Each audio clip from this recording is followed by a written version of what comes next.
address the tax issue, but I don't. I now recognize the Vice Chairman of the subcommittee, the gentleman from Florida, Mr. Ross, 4 or 5 minutes. Thank you, Chairman. I again thank the panelists for being here. You know, it's interesting because I agree with Mr. Capuano. I think we all believe that there should be a solution here with a backstop. As was pointed out earlier, I think everybody agrees that a government backstop should be there.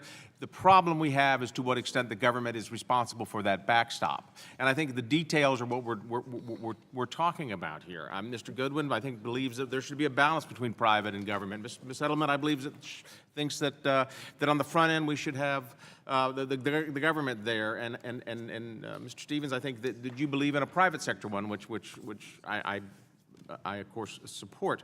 And my first question is there anybody here that believes that without a government backstop, we cannot have a sustainable 30-year mortgage despite the jumbo market?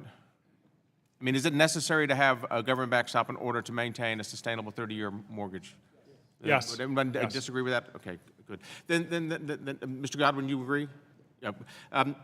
My concern is where we're crossing lines here between the primary and the secondary mortgage. There's been an issue about that bright line, and to your, Mr. Stevens, to what degree has there been examples of the GSEs kind of crossing that bright line into the primary mortgage market? Well, thank you for the question. It is a great concern to our industry.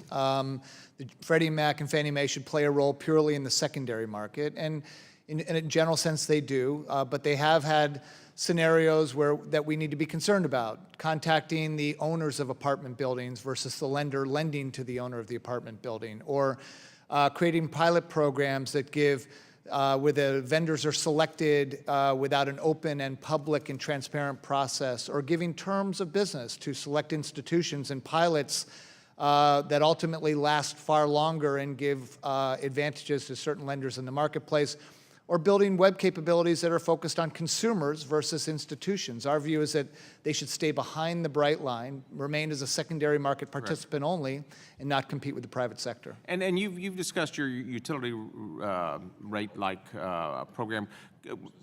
That in essence just engages the private market and would provide for a stable long-term rate. Is that correct? I mean, it would.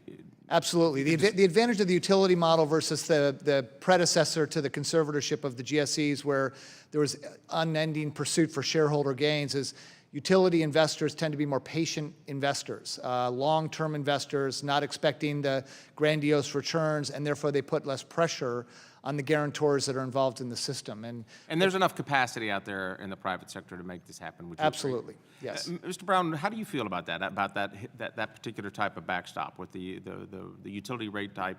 You're talking about the bright line? Yeah, yeah.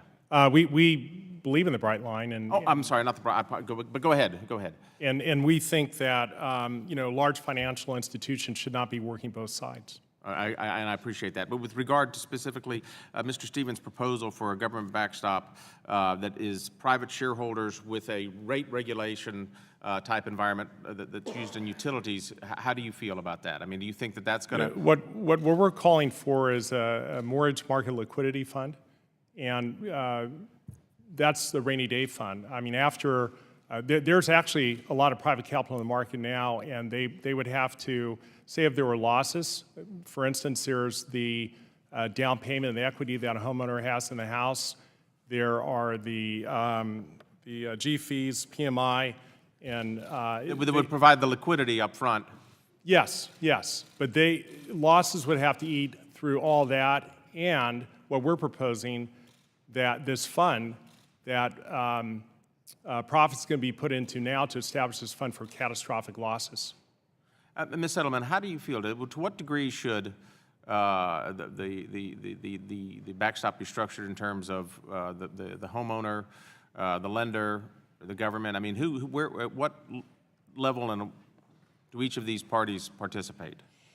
So the home buyer puts up a down payment, which acts as a buffer.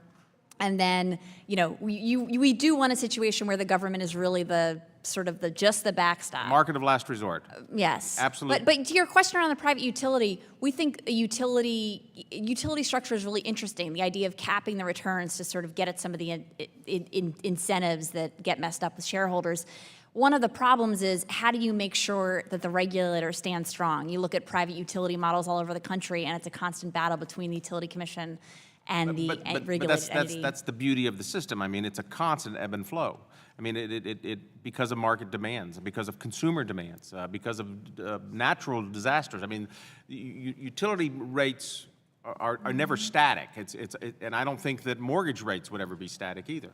I think that the greater concern is how much are the investors getting paid, and how much are the entities, incentivized to try and create businesses that are going to create more returns for the investors. I think that's the sticking point.